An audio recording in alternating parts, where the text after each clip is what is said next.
स्वागत है आप सभी का भूगोल के इस वीडियो सीरीज़ में। मेरा नाम है ऐश्वर्य अग्रवाल।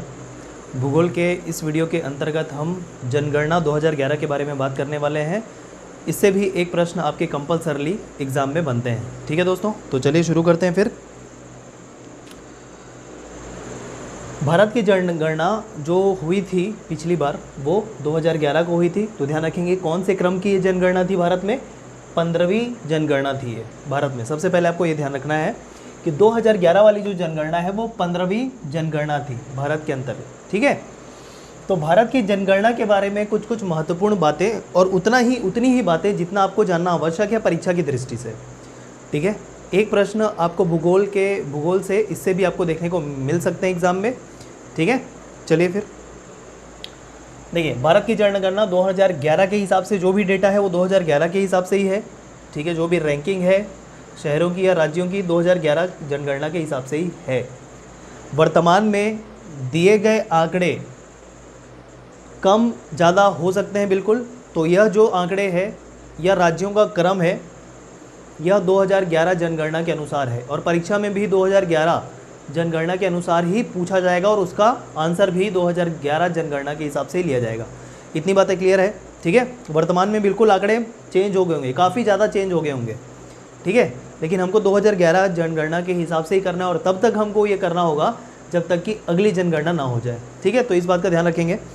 चलिए फिर देखिए, भारत में जो जनगणना की शुरुआत थी सबसे पहले कब हुई थी? 1872 में लॉर्ड मेयो के कार्यकाल में। लॉर्ड मेयो के कार्यकाल में मतलब ये वायसराय थे भारत के अंतर्गत। ठीक है, तो भारत में शुरुआत जनगणना की 1872 याद करिए, लॉर्ड मेयो के कार्यकाल के दौरान। ठीक, महत्वपूर्ण प्रश्न हो सकता है। नियमित जनगणना, देखिए इस समय तो शुरुआत हुई थी 1872, लेकिन नियमित जनगणना हो ऐसा आवश्यक नहीं था। मतलब कभी भी जनगणना हो सकती थी, चाहे 1 साल 2 साल 3 साल, इस तरीके से कोई टाइम निश्चित समय डिसाइड नहीं किया गया जनगणना के लिए। ठीक है, लेकिन क्या हुआ फिर आगे देखते हैं। नियमित जनगणना की शुरुआत 1881 में, 9 साल बाद, 1881 9 साल बाद नियमित जनगणना की शुरुआत की गई। नियमित जनगणना की शुरुआत की गई और किसके कार्यकाल में बोलेंगे तो लॉर्ड रिपन। ठीक है, भारत के वायसराय उस समय लॉर्ड रिपन के कार्यकाल में। तो इतनी बातें आपको ध्यान रखनी। सबसे पहले तो जनगणना की शुरुआत लॉर्ड मेयो के कार्यकाल में 1872, फिर 9 साल बाद बात करें 1881 में लॉर्ड रिपन के कार्यकाल में नियमित जनगणना की शुरुआत हुई। ठीक, आगे बात करते हैं अब 2011 से संबंधित प्रमुख आंकड़े भारत के संबंध में, भारत के संदर्भ में।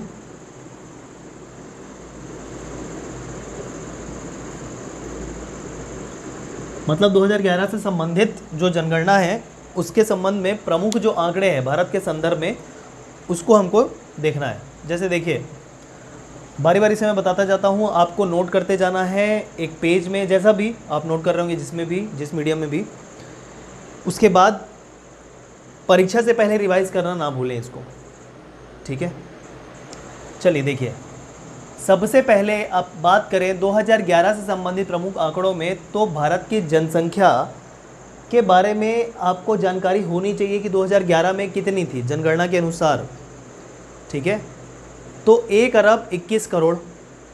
ठीक है, इतना आपको बस ध्यान में रखना है। कभी भी भारत की जनसंख्या आपसे नहीं पूछी जाएगी प्रश्न, लेकिन एक नॉलेज के तौर पे आप क्या याद रख सकते हैं, 2011 जनगणना के अनुसार भारत की जनसंख्या 1 अरब 21 करोड़ थी तकरीबन, कुछ और होगी, 1 अरब 21 करोड़ और कुछ और। तो 1 अरब 21 करोड़ के तौर पे बस आपको एक जानकारी के रूप में याद रखना है। लेकिन कितने पुरुष थे, मतलब कितने प्रतिशत पुरुष थे और उस जनसंख्या में कितने प्रतिशत महिला थी, यह महत्वपूर्ण हो सकता है। तो याद करेंगे, कुल जनसंख्या में पुरुषों का प्रतिशत 51.47%। ठीक, 51.5% के तौर पे आप याद कर लीजिए। और महिला, कुल जनसंख्या में महिला का प्रतिशत 100 में से 51.47 आप अगर माइनस कर दें तो आपको मिलेगा क्या, 48.53% महिला जनसंख्या थी 2011 के अनुसार। ठीक है, 51.47 मतलब 51.5% से 3 0.03% कम, किससे? 51.5% से पुरुष जनसंख्या। और 100 में जब इतना माइनस कर दोगे तो क्या मिलेगा? याद करने की ज़रूरत भी नहीं है, इतना तो माइनस किया जा सकता है, ठीक है, घटाया जा सकता है। 100 में से इतना तो महिला की प्रतिशत आ जाएगी जनसंख्या की, कि कुल जनसंख्या में महिला का 48.53% था, ठीक है। 2011 जनगणना की कुल जनसंख्या में पुरुष के प्रतिशत और महिला के जनसंख्या का प्रतिशत, ठीक। आगे बढ़ते हुए देखते हैं, भारत की कुल जनसंख्या विश्व की जनसंख्या का कितना प्रतिशत है? ये भी प्रश्न बहुत ही ज़्यादा महत्वपूर्ण हो सकता है। तो देखिए कि भारत की कुल जनसंख्या विश्व की कुल जनसंख्या का 17.5% है, ठीक। विश्व में जितनी भी जनसंख्या मतलब है, कुल जनसंख्या विश्व की जितनी भी है होगी, उसका अकेला भारत में 17.5% जनसंख्या है, ठीक है। तकरीबन अगर हम कुल विश्व में देश की संख्या माने तो मोटे मोटे तौर पे 205 से 210 देश हैं पूरे विश्व में। अब उसमें भारत का अकेला 17.5% हिस्सेदारी है विश्व की जनसंख्या में। समझ लीजिए कितनी ज़्यादा है, ठीक है। तो एक तरीके से पूरे विश्व में बात करें तो भारत की जनसंख्या दूसरे नंबर पे आती है और पहले नंबर पे कौन? चाइना, ठीक है। थोड़ा सा ही अंतर है चाइना और भारत की जनसंख्या में। तो इतनी बातें क्लियर है, कुल जनसंख्या का 17.5% आपको याद होना ही चाहिए। आगे बात करें, चलिए और कुछ महत्वपूर्ण तथ्य देखते हैं जनगणना से संबंधित। नागालैंड की दशकीय जनसंख्या वृद्धि दर ऋणात्मक रही है। देखिए ये 0.06 लिखने का मतलब आपसे 0.06 डेटा नहीं पूछने वाला है, ये जो आंकड़ा है ये आपसे नहीं पूछा जाएगा, हो सकता है, लेकिन आपको ये बताने का पर्पस ये था। अब देखिए दशकीय जनसंख्या वृद्धि किसको कहते हैं? 2011 के पहले जनगणना कब हुई थी? 2001 में। तो 2001 से 2011 में जितनी जनसंख्या वृद्धि हुई है प्रतिशत में, उसे हम दशकीय जनसंख्या वृद्धि कहते हैं, है ना, 2001 से 2011 में। तो सबसे कम कहा जाए या ऋणात्मक कहा जाए, कुछ भी कह लीजिए, तो नागालैंड की दशकीय जनसंख्या वृद्धि पूरे भारत के राज्यों में सबसे कम थी, और कहना चाहिए ऋणात्मक थी। वृद्धि तो हुई नहीं और कम हो गई जनसंख्या। कहाँ की? नागालैंड की। -0.6%, ऋणात्मक 0.6%। ऋणात्मक में है मतलब जनसंख्या कम हो गई। दशकीय जनसंख्या 10 साल में जनसंख्या वृद्धि दर कम हो गई, ठीक है, क्लियर है। नागालैंड आपको याद रखना है। जनसंख्या घनत्व के बारे में बात कर लेते हैं। जनसंख्या घनत्व भारत में प्रति वर्ग किलोमीटर कितना है? 382 व्यक्ति प्रति वर्ग किलोमीटर जनसंख्या घनत्व। जनसंख्या नहीं बोल रहा हूँ, देखिए जनसंख्या घनत्व किसको बोलते हैं? एक क्षेत्र विशेष में रहने वाले कुल जो लोग हैं उसे हम जनसंख्या कहेंगे। लेकिन अगर उस क्षेत्र की जनसंख्या को उस क्षेत्र के क्षेत्रफल से भाग दे दिया जाए, ठीक है, उस क्षेत्र की जनसंख्या को उस क्षेत्र के क्षेत्रफल से भाग दे दिया जाए तो आपको जनसंख्या घनत्व तो मिल जाएगा। जैसे अगर मैं बात करूं कि भाई पूरे मोहल्ले में कुछ 100 लोग रहते हैं, अगर मैं बोलूं कि प्रति घर में कितने लोग रहते हैं, तो प्रति घर में रहने वाले एक तरीके से हम क्या मान सकते हैं कि वो घनत्व है, ठीक है। तो 1 किलोमीटर एरिया में, प्रति वर्ग किलोमीटर एरिया में रहने वाले लोग कितने होंगे? तो 1 वर्ग किलोमीटर में रहने वाले लोगों की संख्या को जनसंख्या घनत्व कहते हैं। तो जनसंख्या घनत्व 382 व्यक्ति हर 1 किलोमीटर के अंतराल में आपको मिलेगा। पूरे भारत का औसतन हर 1 किलोमीटर में आप जाएंगे, एरिया देखेंगे 1 किलोमीटर वाला, तो उसमें आपको 382 व्यक्ति मिलेंगे। ये है जनसंख्या घनत्व का मतलब। सरल शब्दों में मैंने बताया, आई होप आपको समझ में आ गया होगा। जनसंख्या घनत्व 382 व्यक्ति प्रति वर्ग किलोमीटर महत्वपूर्ण हो सकता है, काफ़ी फेमस डेटा है, याद करना है आपको। 382 जनसंख्या घनत्व 382, ठीक है। आगे बात करें लिंगानुपात। लिंगानुपात क्या होता है भाई? सुन लीजिए।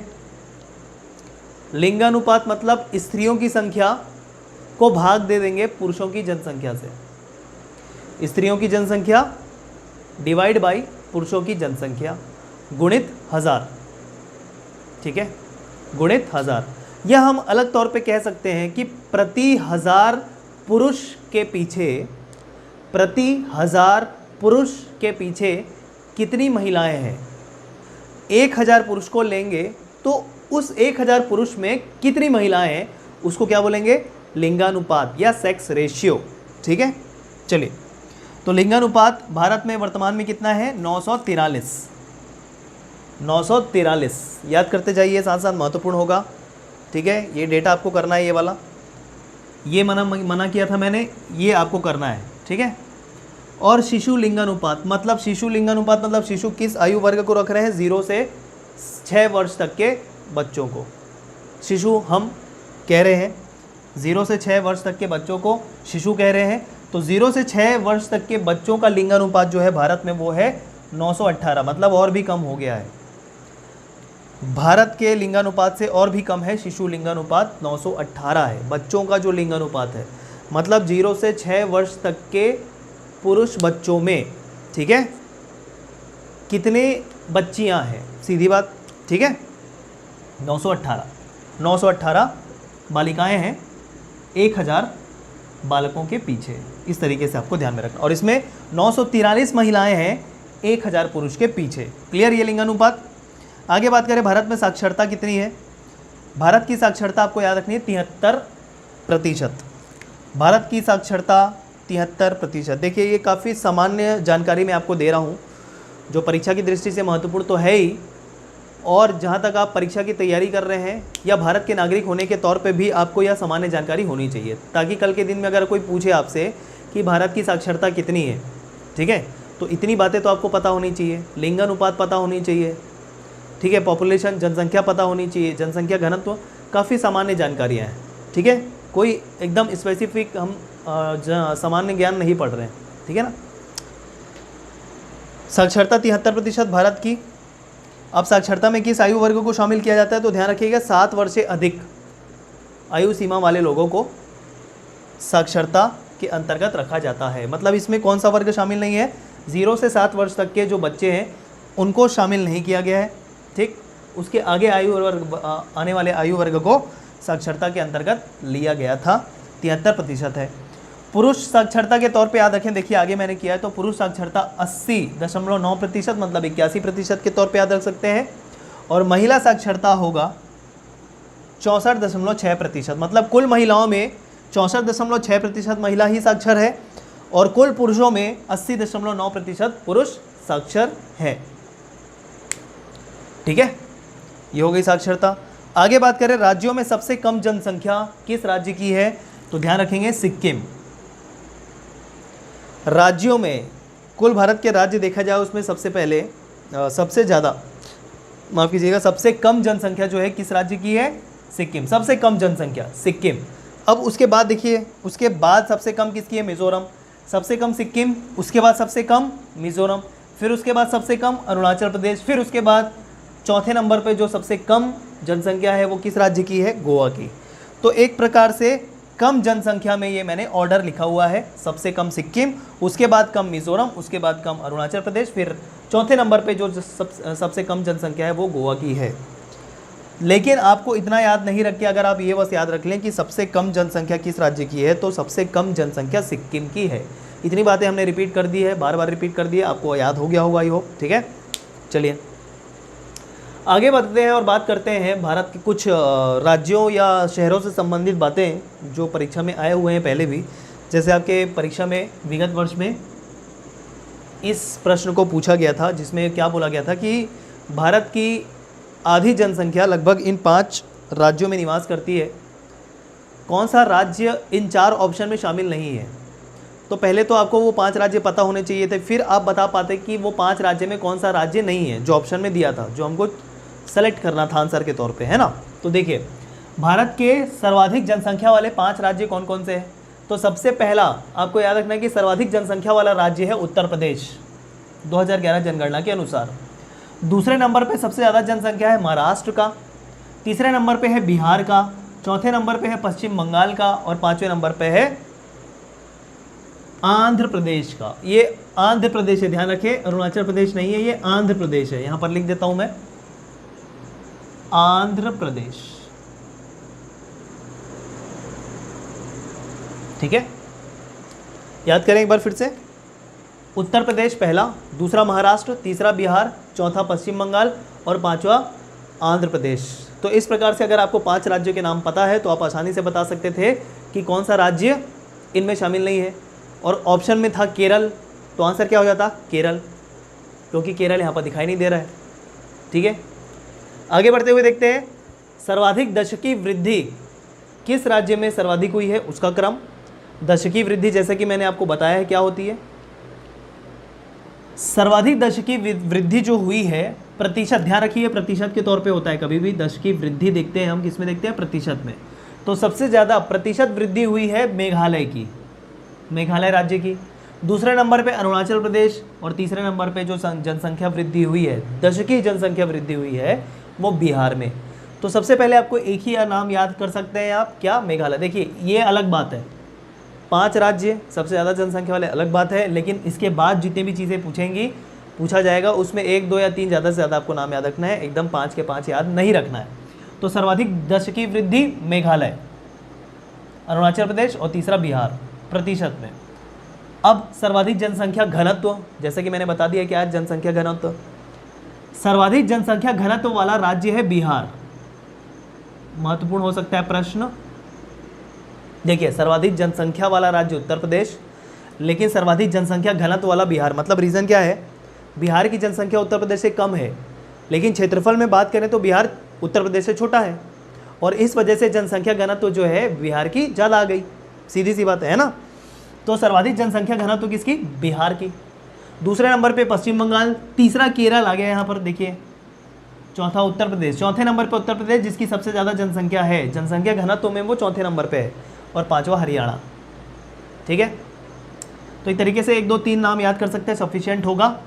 लेकिन मुख्य तौर पे आपको ये याद रखना है कि बिहार जनसंख्या घनत्व में सबसे ज़्यादा है। सबसे कम जनसंख्या घनत्व जो है वो कौन से राज्य का है? बस एक ही नाम याद रखिए, अरुणाचल प्रदेश। दूसरा मैंने लिख दिया है मिजोरम, लेकिन नहीं याद करना है आपको, सिर्फ याद करना है क्या? कि सबसे कम जनसंख्या घनत्व वाला जो राज्य है वो है अरुणाचल प्रदेश, ठीक। चलिए बात करते हैं सर्वाधिक लिंगानुपात, सेक्स रेशियो जो है।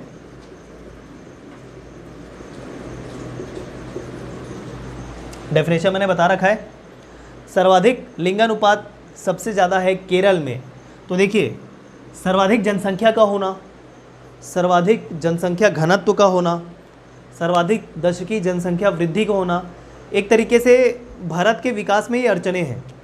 जनसंख्या का बढ़ना भारत के विकास में अड़चने हैं, लेकिन जनसंख्या लिंगानुपात का अधिक होना यह भारत के लिए अच्छी बात है। मतलब अगर महिलाओं की संख्या अधिक है तो भारत के लिए अच्छी बात है, ठीक है ना। तो लिंगानुपात का अधिक होना अच्छी बात है। तो सर्वाधिक लिंगानुपात कौन से राज्य में है? केरल में, केरल में, तो केरल के लिए अच्छी बात है। दूसरे नंबर पे तमिलनाडु पे, तीसरा नंबर आंध्र प्रदेश का है। तो देखिए जितने भी साउथ इंडिया के राज्य हैं, दक्षिण भारत के राज्य हैं, उनका लिंगानुपात उत्तर भारत के कंपैरिजन में काफ़ी अच्छा है। केरल पहला, दूसरा तमिलनाडु, तीसरा आंध्र प्रदेश। सबसे कम लिंगानुपात मतलब सबसे कम महिलाएं प्रति 1000 पुरुषों के पीछे जो है वो हरियाणा में है, ठीक है, हरियाणा। दूसरा पंजाब, तीसरा राजस्थान। खैर एक ही याद रखें, हरियाणा, और ज़्यादा से ज़्यादा दूसरा पंजाब, ठीक है, न्यूनतम लिंगानुपात वाला राज्य। चलिए राज्यों की बात हो गई, इतनी ही बातें आपको याद रखनी है। अब केंद्र शासित प्रदेश की बात कर लेते हैं। सर्वाधिक जनसंख्या वाला केंद्र शासित प्रदेश जो है वो दिल्ली है। सर्वाधिक जनसंख्या वाला केंद्र शासित प्रदेश दिल्ली है, ठीक। और सबसे कम जनसंख्या वाला केंद्र शासित प्रदेश है लक्षद्वीप, अरब सागर में, ठीक है। लक्षद्वीप कहाँ पर है? अरब सागर में।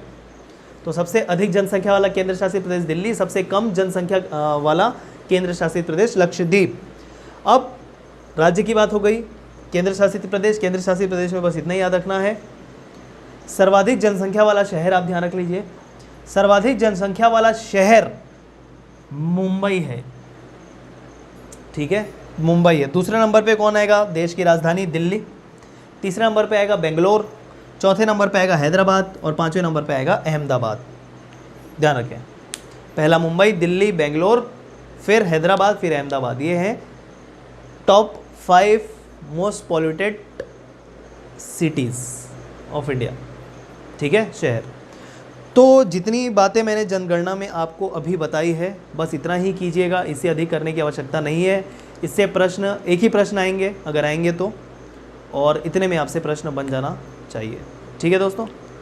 तो इतना ही याद कीजिएगा जनसंख्या से संबंध में, उससे आगे आपको नहीं करना है, ठीक है। चलिए, धन्यवाद।